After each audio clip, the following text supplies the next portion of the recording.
I'm the son of one. Big difference in where I'm at than where I'm coming from. Fleeing 7 ways. I'm like, hold up, what you running from? Jesus came through and saved the day like da-da-da-da. Hey, look, safe to say he made a way. Praise God, look fly. Same thing, different day. Tommy rapping like he owes something. I ain't come to play. Feel like Chick-fil-A with all this sauce that I give away. Chilling with some inner guy. Really, it's a different squad. If you reaching trying to pick a prop, you should get a job. Faith without works like trying whistle with no lips. You try to pull my punk card, I'm like, go fish. Heard artists hanging with Satan and now they burning out. Them records ain't hitting, huh? How that's working out? This is not the op block. None of that will be condoned. Milestones don't mean nothing without the cornerstone. Hey, you already know what it is, brother. What you think of that track, man? Hey, I was about to say, I thought you had your own track going on. Crazy. That was nice. Shout out to Tommy Zuko, man. But today, let me do an introduction for you. Thank you for joining us today. I really do appreciate the opportunity. Our guest today is a former fifth grade teacher who holds a master's degree in education, a vast career in sports media, formerly worked as a video media producer and sports application producer for NBC Sports Chicago, social media manager for the University of Illinois Chicago baseball team, and he's currently the digital content creator for the San Antonio Spurs, member to the greatest fraternity to ever do it and the greatest chapter to ever exist, youth basketball coach. To some, he's a son. To some, he's an uncle. To one, he's a husband. And last but not least, son of the Most High. Welcome, Ethan. Thank you for joining us, man. Thank you, brother, for having me. I know we talked about this a while back. Actually, we talked about this into the previous year. Yeah. But to be able to do this with you is, a blessing and an honor. And thank you for inviting me. Thank you for coming, man. Really appreciate it. I think you have a story to share, and that's what Underdog Pod is all about. So let's get right into it. I know you've been a teacher before. I know you also coach basketball. You've had so many different facets of your life that can kind of shed light on your underdog story. But what I want you to kind of start is, just share with us an obstacle or two that you faced in your athletic career that motivated you to persevere through them. Yeah, so a couple of obstacles. Definitely number one was coming straight out of college. When I came out of college from University of Missouri, I had a digital storytelling degree, but I had no internships. Lesson learned: you do need internships if you do want to be able to do things in this world. But I didn't take that route. I went home and worked, and when I went home, I remember talking with my dad, and we had a conversation. I was like, I don't know what I'm going to do, but I want to do something in sports. I got that from him. He worked in sports. He had an opportunity to work with the White Sox in media relations for 6 years, from the 90s into 2004. Unfortunately, just missed the '05 World Series. But that was because we were taking a lot of time from his family, so he decided to go back. But then ended up becoming an associate athletic director for close to almost 15 plus years at University of Illinois Chicago, which I was, as you said, blessed enough to get a master's degree from and work in the athletic department as well, just like him. But I remember having that conversation with him going in, and he was like, well, if you want to work in sports, you got to send out applications, you got to work for it. And I was like, I'm ready for it. And I remember distinctly every single day, I would set up an hour or two, from like 9 to 11 or 9 to 10, depending on how it went. And I would just scour Teamworks. Teamworks is a website that only dedicates itself to jobs within the sports field. Doesn't matter what it is: baseball, football, soccer, MLB, minor leagues, basketball, minor leagues, G League, NBA, NHL, college. Does not matter. Any sports job is in that website. And I would just scan, and I would just keep looking. If I found something that matched me, I sent my application in. Found something that didn't match me, but I had the credentials, I sent my application in. Found something that I had never done before, but I said, you know what, we can do it. I sent my application in. It did not matter. It did not matter the state, did not matter the area. I was just trying to get in. And I sent out so many applications, and they kept coming back to me saying, you're not experienced enough. I was like, well, I can only get experience one way. And I remember the obstacle was find experience. So I went out and just kept going to my local high school. So I went to Lockport Township High School outside of Chicago, Illinois, in the West Subs. And then I went over there and immediately started talking to them, to the athletic director specifically, and I was like, "Hey, y'all just got a new video board in." And I remember it was my track coach, and my track coach had saw me one day because I was going to pick up my sister, and he pulled me to the side and he's like, "You finally graduated?" And I was like, "Yeah." He's like, "What did you get your degree in again?" And I was like, "Video editing." He was like, "Come with me," and he pulled me in the athletic director's office. And when he pulled me in the athletic director's office, he just sat me in the chair and he goes, "This guy's the guy you want." And I looked at him and I was like, "The guy." I looked back like this.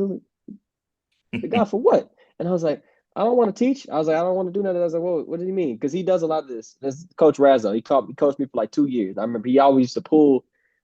He would pull you into something, and he would just throw you. Whether it was like a run event, he would throw you in a run event and be like, "You can do it later. Like, talk to me later. The gun about to go off." And because his thing was, if I put you in the event, when the gun starts, you have to do it. You can't quit. So talking to the athletic director, Michael Dwyer, that's his name.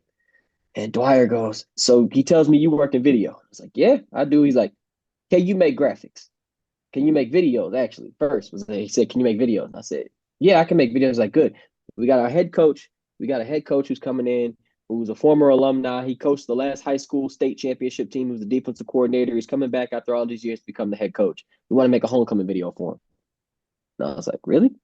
And I was like, "Yeah, you think you can do it? We'll pay you like $50." I'm like, "Yeah, it's not bad at all. I just need the assets." And so they gave me all the information, gave me as many asset pictures that they had from like back in the day. And, I just listen. One thing I've learned is if I have a challenge in front of me, I'm going to do it to the best of my abilities. I made the video. The video got aired on the scoreboard. I remember I had my phone. I was standing up to the corner off to the side watching the video on my phone. And it was, that was a moment for me that was like, okay, it's not experience, but it's a start.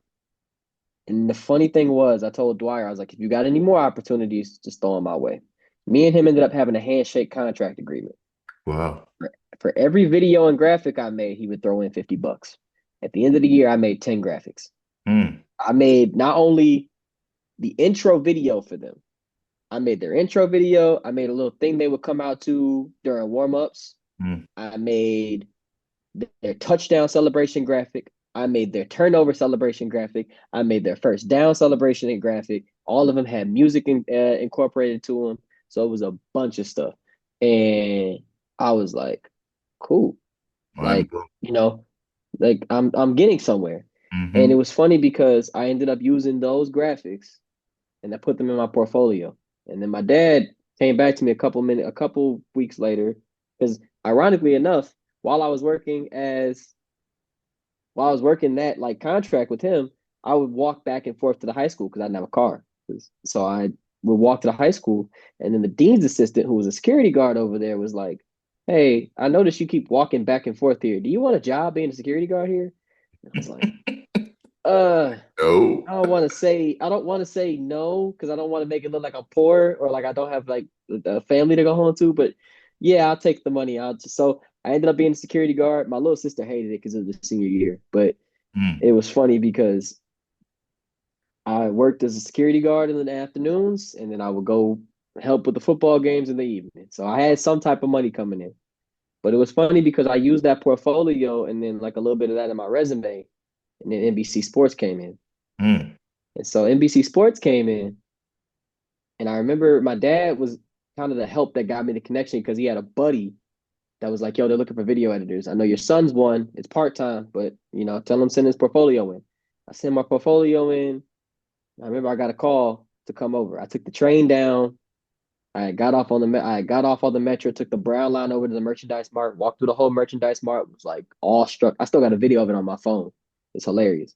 And I remember I walked past one of the security guards. She goes, "What you looking for, baby?" I'm like, "Looking for NBC Sports Studio." She's like, "Oh, you gonna take that escalator downstairs and everything?" She's like, "What you going down there for?" I was like, "I got a job interview." She's like, "Oh, well, you know what? God bless you, baby. I hope when you come back up here, you got the I job." I'm heard like, "You know that. what, ma'am? I do too." I never forget that. So I went down the escalator. The escalator take you down like 3 floors, so it's a long Right. escalator. I threw it on the escalator, and I'm like, "Oh man, okay, we're going into the pits." This studio is literally underground. Like there's no lights, nothing. Like, it's underground. But like when you go down the escalator, you end up like it opens up into the floor, and then you just see NBC Sports Studios like in big letters in the Wow. glass. And I was just like, okay, all right, let's do this. So I sit in front of the guys. I sit in front of the man's desk, and the man's name was Michael Allardyce. Now I don't know Pause, if he's still there. You good? pause real quick. So when you saw that sign, did you feel Yeah, in that moment like, okay, this is my moment, this is my one shot. I'm sitting in front of NBC. How did you embrace that? What was your calming? And then go ahead, continue with your story. man. When I saw that NBC Universal, the first thing in my head was I'm meant to be here because Mm, if you're a journalism student from the University of Missouri, everybody knows Mizzou Mafia. Now, I didn't get the opportunity to graduate with a journalism degree, unfortunately, because I dropped out from the program my junior year. It just didn't feel right for me. okay. But I was always like, man, like I really want to be in journalism. I want to fight through it. All my friends graduated from the journalism school with grades with degrees. So I was like, I know I'm meant to be here. I might not be on the same pathway. Mm, I just want to be a part of that mafia, right? I mm, see those big letters. I'm like, if I can do this, it's a way of still saying I did what Mizzou journalism got me to do. I mm. didn't do it their way. I did it my way. Of And that's how my course. mother always said I came in this world my own way. I came in, she called it breach, where you come out with your feet first. So I Yep, came yep. into this world and I've been doing everything my way since. So I was Mm, like, I'm gonna do this my way. So when I see those letters, I walk into the desk. And the funniest thing about it was I sat down in front of Michael Allardyce's desk. mm. And we go over and look over my portfolio and everything. He looks at my resume. He's like, you don't really have a lot of experience, but I I feel hate like you're when right they for say this that. job. Yeah. Yeah, but it's how he said it, and it wasn't coming off me. Because the funny thing about it was what he said was, you don't have a lot of experience. I was like, yeah, I just got it right out of college. He's like, but your portfolio doesn't show me that. And I was Mm, like, really? He was like, yeah, to be honest, I'm nervous to give you this job. I was like, why? He's like, because I'm afraid you're gonna get bored and you're gonna quit because mm, your work does not equal the work you're gonna start doing when you work here. Like it's not gonna be as this much creative freedom and like all of this like stuff that you've been showing. Because I learned After Effects by myself, mm. by hand through YouTube videos just to make those graphics. I never learned After Effects in school. I hand taught myself, and it was actually insane. Um, so I was just like, he's like, yeah, like Hmm. but I feel like you're a great fit. And I was just like, listen, you don't got to worry about me ever quitting. If anything, you got to worry about me staying too long because that's probably what's going to end up happening. Hmm. And I took the job, and I remember my first day on the job. It was like a shadow day. I got to sit with his name is Scott. He now works for the Cubs on their marquee network as one of the photographers, Scott Shanahan. Or Okay. yeah, I think Shanahan is how you pronounce it, Scott Shanahan. And me and Scott, I'm sitting behind him, and I just remember he's teaching me how to do the video editing stuff. And then I just remember the funniest thing happens. The entire newsroom, and I'm not joking, you looked like it went calm and then it just freaked out. And I was like, what happened? He's like, White Sox just signed their largest contract in franchise history. And right now we're trying to get that video out as fast as possible because nobody told us this was incoming. You just see people bouncing back and forth, people typing, people writing, people screaming across the newsroom. I'm just like, is it normal? He said, yes. Muted. You're That's good. awesome, man. And I think the next question that I would probably ask is in that moment as you're going through all that. So they gave you the job on the spot?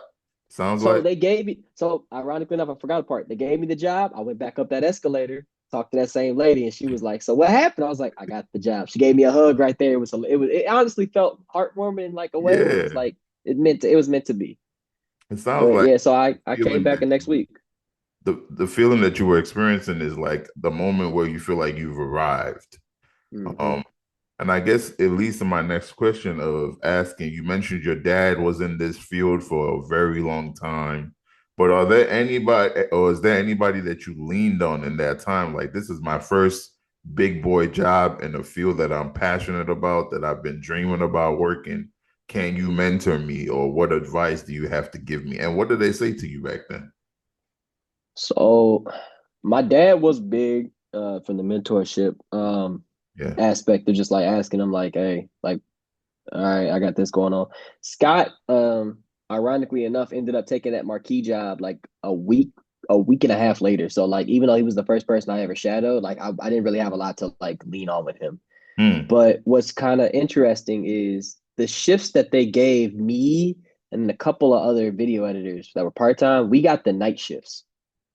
So I didn't really ever have anybody to lean on because everybody was gone. The people that worked the day shifts were working from like 9 to 5. I worked from 5 to 3 or whatever time, Mm. somebody like, was, off. Like the only time I ever worked the day shift was in the weekends when I had to open the studio. Like I would have to wake up at 7 in the morning to be at the studio to open up and be in there from 7 to 3 or whatever time.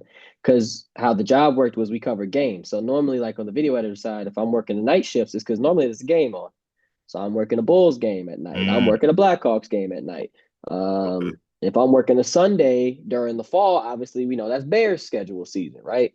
The White Sox and Cubs were done with their seasons, and the Cubs were no longer being covered by NBC Sports. So we didn't really cover them from a like a like a recap standpoint because they weren't on our broadcast network, but we covered the White Sox, right? Got you. So one person I will say I did lean on, but I didn't really lean on them, was ironically enough two individuals, and his name was Tim. One guy, his name was Tim Stebbins, and the reason why I leaned on Tim was because Tim came from a similar situation as me. Tim had been working there since 2016 as like a side writer while he was going through college. He went to the University of DePaul. But he had just been a part-time news writer, right? And his diehard love was for the Cubs, but he was like, yeah, I'm just kind of like in the same boat as you on the video editor side. I just been grinding my way through. Mm. So me and Tim like built a little bit of like kind of like a connection, like, cool to the point to where it was like I could trust Tim. Like me and Tim used to open up the studios on Saturday. So if I texted Tim like, hey, you in the studio? He's like, yeah, I'm in there. It's like, cool. Okay, cool. I got somebody in there with me, right? Another one was Miles. Me and Miles. Miles came a little bit later after me. Another black individual, a video editor. Me and him worked together closely. He's from the South Side of Chicago as well. But me and him worked a lot of games together, video editing wise. So we kind of relied on each other to help each other out in the early stages when we were still learning everything. Mm-hmm. Same thing with Rob Schaefer. Rob Schaefer was a brilliant writer for the Bulls. He worked under Casey Johnson, who's still there right now. Same situation as Tim. So there was a lot of like young, hungry individuals in that newsroom that you could tell, like, it didn't feel competitive. At times it did, because you feel like you really want to make sure like people see your stuff, like video editing wise, news wise, right? But it also felt collaborative to where it was like everybody here came from the same kind of grind. And sports is not hard. Sports is not easy to get into. I will say that from the bottom of my heart. If anybody here wants to do sports, don't be afraid of it, but do not be afraid of the grind, because that's the first thing you have to do. Is not going to welcome you with open arms from any aspect. You're gonna have to start small, whether that is a part-time seasonal job or an internship or just doing street team. But I would say mentorship didn't really happen for me. Not because I didn't want to, just because it wasn't accessible at that space. So now that you've mentioned all that, obviously there had to be, you went from doing these $50 ad jobs to now working for NBC. How did you go from that to now you work where you're at now? What was the gap in between? And when did you know that, okay, I can see myself sustaining in a career of this magnitude? Oh, well, where do I begin? Well, let's see. I think we could start from so I got the job with NBC in 2019. Yeah. I was just part-time. I think we all know what happened the next year. 2020, COVID. 2020. Yeah. So there's a story in there between. I can briefly say it. So I started 2019. And I was working at NBC Sports. Mm-hmm. Started in November. There was a gentleman by the name of Tim who worked in social media. And sometimes I would help Tim out with small projects, like whether he needed like a quick little bug edit or, something social wise and everything. And anytime I would do that, Tim would always say like, oh, man, you super creative. And I remember Tim coming to me one time around the month of January saying, we have a position for social media manager, and I would like you to apply. I applied for that position. I interviewed in February. That was the end of February. Mind you, the All-Star game had just happened for NBA. So I helped him out with a couple of things there. And he's like, I think you have a good shot. from everything that you've helped me with. You seem like somebody that has a good fit. COVID affected Chicago and shut Chicago effectively down in March 15th of 2020. Mm.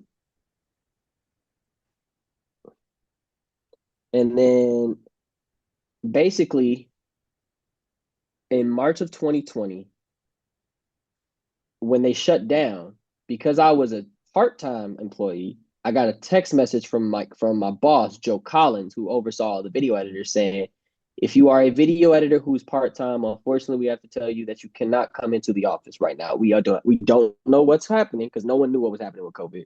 Mm-hmm. But just be aware we can't let you in the office. And it was funny because I had worked the day before in the office and we were all joking with each other when everyone kept leaving the doors, like leaving out the studio doors, like, all right, man, hopefully I'll see you in the future. We did, because like COVID was like, sneaking its Right. way in. I think, yeah. So we were joking about it because like we had written articles about it, but no one was really talking about it. The Rudy Gobert stuff hadn't happened yet. The NBA hadn't effectively shut down yet. So that was the next day. So it was funny that I was telling people I'll see you hopefully in the future or whatever, never to see them again. But basically, I got a text message that next day saying you cannot come in the office. I then texted Tim immediately and said, hey, what's going on with this position with the stuff? He's like, we got to see us in limbo. I was supposed to hear back at the end of March if I got that job, beginning of April. End of March comes. I get a text message on April 1st. It's from Michael Allardyce saying, hey, I really hate to be sending this message out, but unfortunately, we have to furlough majority of our staff to help with budget. And if it's part-timers, that had to go first. So I would say definitely file for unemployment. We can cover you through the end of April, but after April, you have to file for unemployment because you will no longer be serviced by the NBC studio. You will no longer be an NBC Universal employee. When I got that text message, I immediately reached out to Tim, called him. It's like, yo, what's going on with the position? Like, hey, like I just got furloughed on this. Am I at least, is that gun? Is that like, whatever? He's like, hey, we had to cut that. That was part of the cuts. So I'm sitting there. I don't have a job. I remember I looked at my dad and I was just like, I don't know what to do. Now, mind you, at the time, I was part-time at NBC Sports, but I was also part-time still working as a dean's assistant. God bless my dean assistant boss, Mike Barkley, who was also one of my former coaches. He was my baseball coach. He kept every single dean assistant on and actually turned part-time dean assistants into full-time because we had to kind of like help on some back-end stuff. So I had a full-time job at the high school. And I ended up doing that for close to a year with like no answer. Because COVID, like there was no point in applying anywhere because no one was going to ever open up anything because everything was kind of remote. So I worked as an employee for the school for basically the end of the 2020 semester into the 2021 semester. So I saw my sister graduate and then was working the next year. And it was funny because come December of 2021, December of 2021. So 2020 finished and then into December of 2021. I get a call again from Michael Allardyce. I'm pushing lunches, over a ramp over into like a little spot where people come pick them up. And he goes, hey, man, really wanted to reach out to you and ask, like, COVID's starting to let up a little bit. The sanctions are starting to get released a little bit. We can start letting some people back in and we're going to start working remote again. And you were one of the first names that everybody said we wanted to bring back. Wow. And I was like, so you saying? He's like, yeah, if you want it, you can come back as a video editor. Ironically enough, because we had to work remotely, I did not have the internet capacity to be able to do remote work with there. So I ended up transitioning to become an app producer. And as an app producer, I was working with the NBC Sports app and doing a lot of social media stuff. So that's kind of how I kept my social media gig. And then ironically enough, come the summer of 2021, while I'm coaching Little League Baseball, I get a call from the head coach, currently head coach still, of the University of Illinois, Chicago, Sean McDermott. And then that's basically where he calls me and he says, hey, Mike D, who was the long-standing coach before Sean, because Sean was his assistant, had just retired that summer. Sean had been given the position promotion, and he called me because he wanted to have me be his grad assistant. So I was not only going to be his social media person because he wanted to build up the brand of UIC baseball and basically like get it more known and tried to like bring out more recruits. I was also going to be his director of baseball operation. Oh So wow. that's how we transitioned from me going from NBC Sports to Mm. UIC. So I basically told Joe Collins, hey, I got an opportunity to go get my grad degree for free and everything. And I really want to say thank you for the NBC Sports opportunity. And basically, it was just like, not only just thank you, but like, I'll definitely reach out if I have anything in the future. And I worked under UIC baseball for a solid year. I still thank Sean McDermott to this day. He just reached his 100th win this past season. UIC unfortunately did not make the regional tournament, but kudos to those guys. A lot of those guys that I came in with were still on that team So to this question for you. day. Sorry to interject.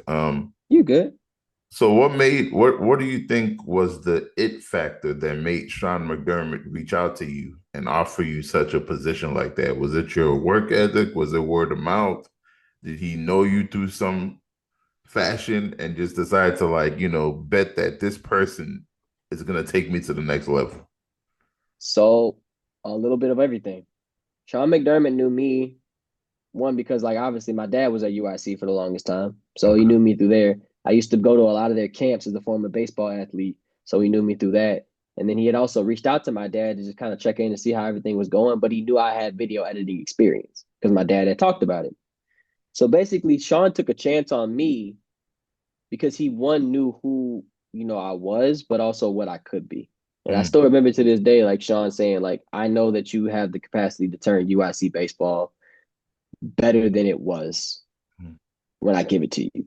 And to this day, I still look back at it. I mean, you can look at the page now. Like, I haven't touched the page in almost in 2025. So I stopped the 2022 season. So it's been 3 years. But if you look at that page from 2025 and then stop at 2022, Mm. I want you to do this when you do that again. And it's 2022 to 2021. But then look at what happens right from 2021 and look way back. Mm. Because 2021 is when I start. That's when I get my hands on the product, right? Well, wait, no. Yes, 2021 season into the 2022 season. So 2022, yeah. So 2021, 2022 season. You see that I basically shift the entire tone, brand, mindset, everything that they do. Because they never used to cover baseball until like I got there. They Mm. never used to they never used to showcase photos from the game until I got there. They Mm. never used to highlight the players in graphics, in videos, in interviews, in anything until I got there. There never used to be highlight recap videos until I got there. And when I was doing all that, I was doing it by myself. There was no help from the SID, from the video editing team, because we didn't really have one at UIC. I think Okay. now they have a couple of people that they utilize. But all of that kind of started for baseball because I was there. Mm.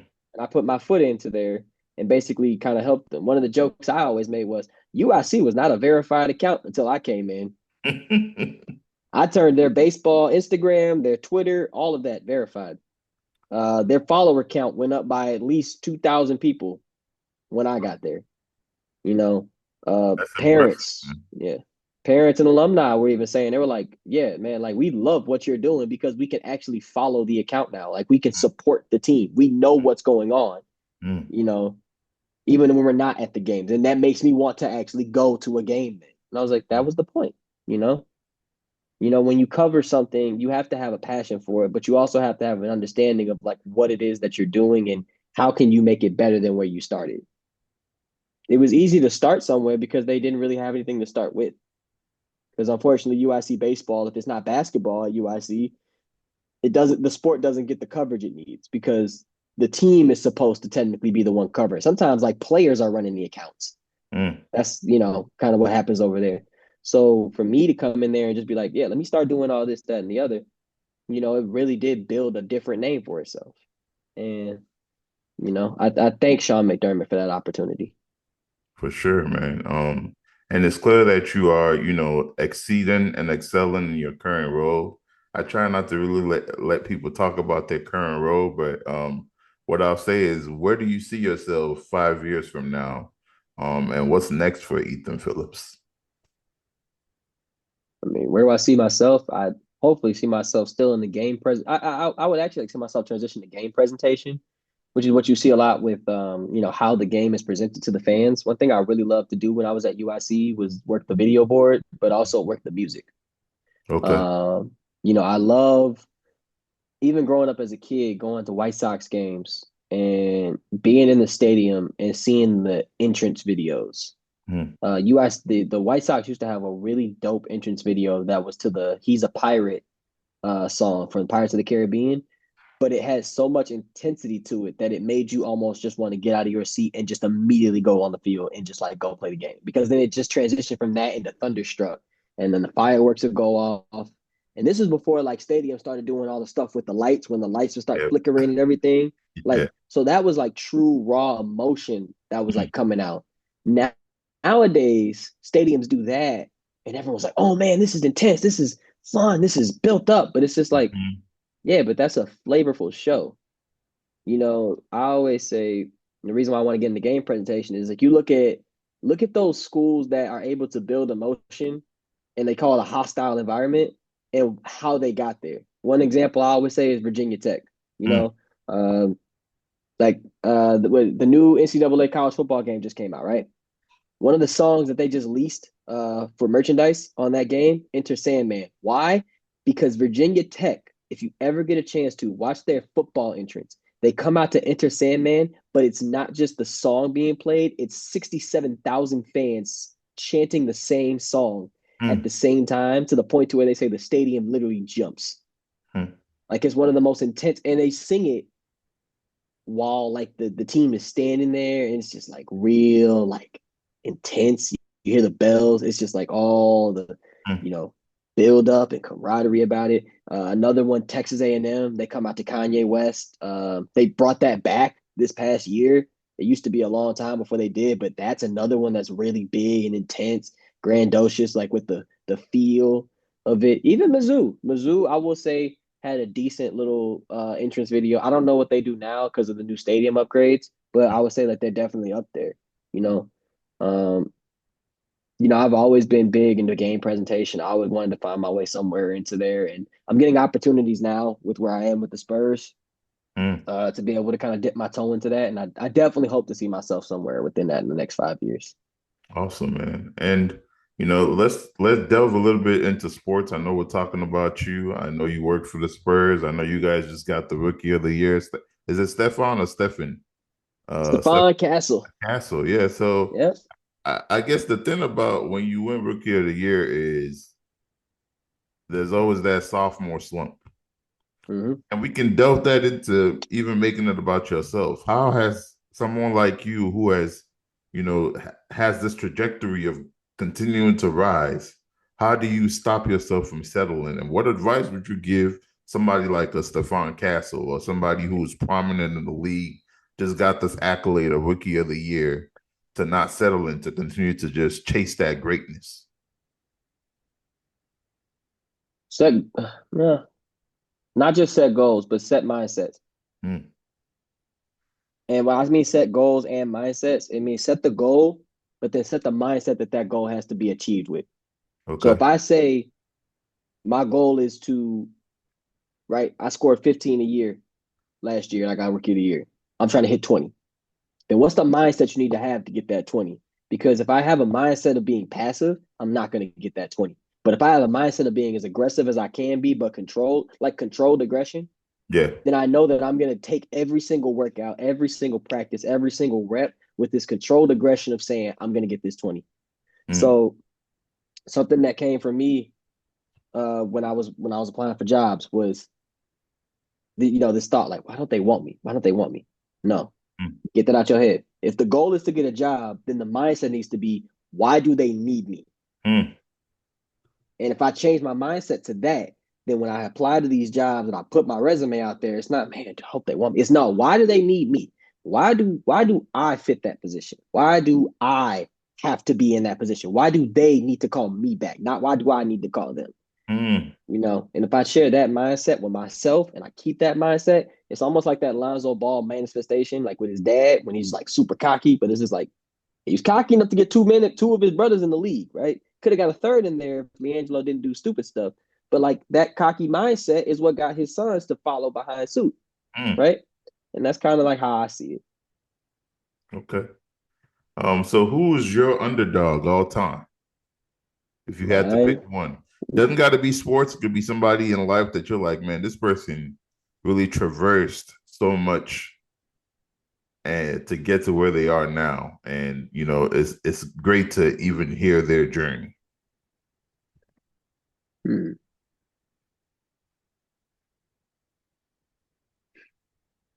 You know what? If I had to give an underdog,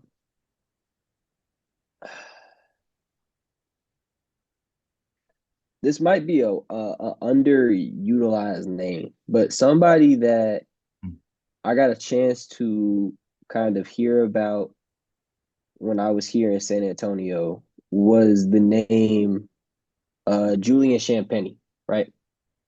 Now, I obviously never heard of him before I got here. And the reason why I bring his name up is because while he is a D1 player Mm. that played at I think he's played at St. John's or St. John's.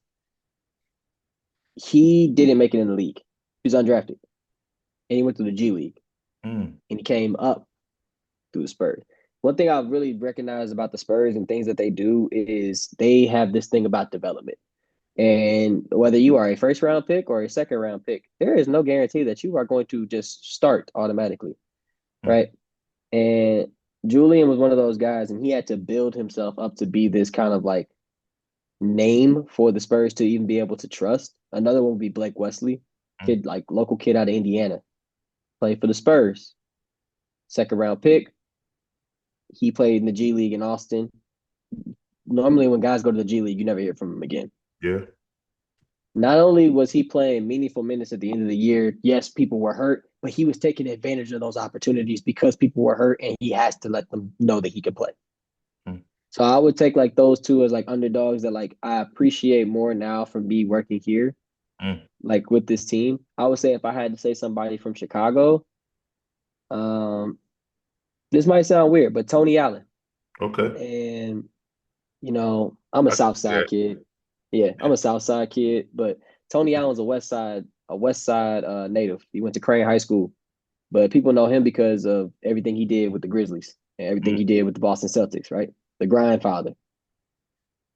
If you go and listen to his podcast and listen to how he talks about like basically where he was before he kind of like just took himself out of that mindset, Tony Allen is not going to play. Tony Allen would not have been in the league if he didn't do that. Tony, unfortunately, and he even knows that Tony Allen would have been dead or he would have been in jail. But the mindset overall that he had to change to get to where he was and to what he was supposed to be even as a high school basketball recruit, to become a D1 collegiate player, to becoming a professional basketball player, to becoming an NBA champion, to becoming a Hall of Famer with the Grizzlies. None of that happens if you don't change. And he said that. And I think that underdogs, they always think of somebody that's like betted, that's counted out. He's an underdog because like he was not, using his potential until he realized that he had it. And I think that that's another mindset of underdogs that people need to like truly give credit to, is like the ones that don't know they have potential until they really get told by somebody that they have it. Okay. Any last words before we end, sir? I mean, I know I talked your ear off, but once again, I really do I appreciate you coming, man. I know you're busy, newlyweds, yeah. adulting at its finest. Yes, I'm sir. happy for you, man. Happy that you're able to join the podcast and share your story. Ethan Phillips, changing your mindset. And we'll end with that. Appreciate you, sir. Why I move like a king, I'm the son of one. Big difference in where I'm at than where I'm coming from. Fleeing 7 ways, I'm like, hold up, what you running from? Jesus came through and saved the day like da-da-da-da. Hey, look, safe to say he made a way. Praise God, look fly, same thing, different day. Tommy rapping like he owes something, I ain't come to play. Feel like Chick-fil-A with all this sauce that I give away. Chilling with some inner guy, really it's a different squad. If you reaching trying to pick a prop, you should get a job. Faith without works like trying whistle with no lips. You try to pull my punk card, I'm like, go fish. Heard our this nigga was